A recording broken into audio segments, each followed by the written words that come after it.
এই যে লেখা থাকবে এই এলাকাতে কোনো আওয়ামী লীগ বসবাস করে না। শেখ হাসিনা গত 15 বছরে দেশের সর্বনাশ করেছে, নিজের সর্বনাশ করেছে, তার বাপকে ডুবিয়েছে, তার দলকে ডুবিয়েছে, দেশকে ডুবিয়েছে, শেষ পর্যন্ত দেশ থেকে নিজে পালিয়ে যেতে বাধ্য হয়েছে। জিয়াউর রহমানকে যারা স্বাধীনতার ঘোষক হিসাবে মানে না, তারা স্বাধীনতাকে মানে কিনা সেটার প্রশ্ন আছে বন্ধুরা। 2 লক্ষ বাবুর ইজ্জত দিয়েছে, 30 লক্ষ লোক প্রাণ হারিয়েছে, শহীদ হয়েছে, বাড়িঘর পুড়ে ছারখার হয়েছে। যুদ্ধের মাধ্যমে আমরা দেশ স্বাধীন করেছি। সেই স্বাধীনতার পিছনের অনেকের অবদান আছে।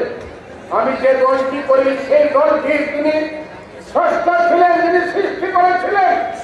সেই শহীদ প্রেসিডেন্ট জিয়াউর রহমান 1971 সালের 27শে মার্চ উনি প্রথমে নিজের নামে I Major Zia declare the independence of Bangladesh, তারপরে উনি বঙ্গবন্ধু শেখ মুজিবুর রহমানের নামে 2 বার ঘোষণা হয়েছে I Major Zia to hereby declare the independence of Bangladesh on behalf of our great leader Bangabandhu Sheikh Mujibur Rahman.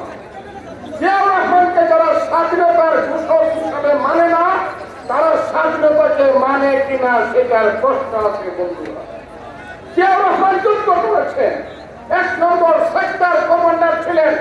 Ziaur Rahman Zia brigade, প্রথম যে ব্রিগেড হয় মুক্তিযুদ্ধে, সেই ব্রিগেডের জেট ফোর্সের কমান্ডার ছিলেন। যুদ্ধে দেশ স্বাধীন হয়েছিল বন্ধুরা, 54 বছর চলে গিয়েছে। তারপরে প্রথমে বঙ্গবন্ধু শেখ মুজিবুর রহমানের সরকার ফেল করেছে, নিজে মরেছেন, নিজে নিহত হয়েছেন পরিবার সহ। তারপরে এসেছেন জিয়াউর রহমানের সরকার, তাকে চট্টগ্রাম সার্কিট হাউসে ষড়যন্ত্রকারীরা নির্মমভাবে হত্যা করেছে। তারপরে সাথে স্বৈরাচারী এরশাদ সরকার 9 বছর, তখন থেকে আমাদের মুখে স্লোগান ছিল আমার ভোট আমি দেব, যাকে খুশি তাকে দেব। তারপরে এসেছে 90 সনের পরে 2 নেত্রীর সরকার, 1 নেত্রী দেশ নেত্রী বেগম খালেদা জিয়া, প্রথম 91 সন থেকে 96, তারপরে 2001 সন থেকে 2006, এই 10 বছর ভালোই মন্দে দেশ চালিয়েছেন, কিন্তু মানুষের কোনো সর্বনাশ করেন নাই, গণতন্ত্রকেও হত্যা করেন নাই। কিন্তু শেখ হাসিনা গত 15 বছরে দেশের সর্বনাশ করেছে, নিজের সর্বনাশ করেছে, তার বাপকে ডুবিয়েছে, তার দলকে ডুবিয়েছে, দেশকে ডুবিয়েছে, শেষ পর্যন্ত দেশ থেকে নিজে পালিয়ে যেতে বাধ্য হয়েছে বন্ধুরা। 15 বছর দেশে কোনো মানুষের শাসন ছিল না, ফ্যাসিস্ট শাসন ছিল।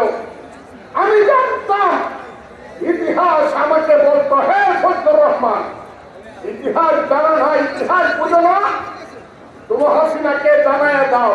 কি জানাই দাও? ইসরায়েলের মেয়র ইলেকশনে তুমি বলে দাও, হয়বত্নগরে দাঁড়িয়ে ইসরায়েলের ইলেকশনে কিশোরগঞ্জ শহরে সবচেয়ে বড় সবাই দাঁড়িয়ে বলে দাও, দিন আসছে, সেই দিন বেশি দূরে নয়, যেদিন কিশোরগঞ্জ জেলার সব গেইটে লেখা থাকবে এই এলাকাতে কোনো আওয়ামী লীগ বসবাস করে না। আমার কথা ঠিক হয়েছে না?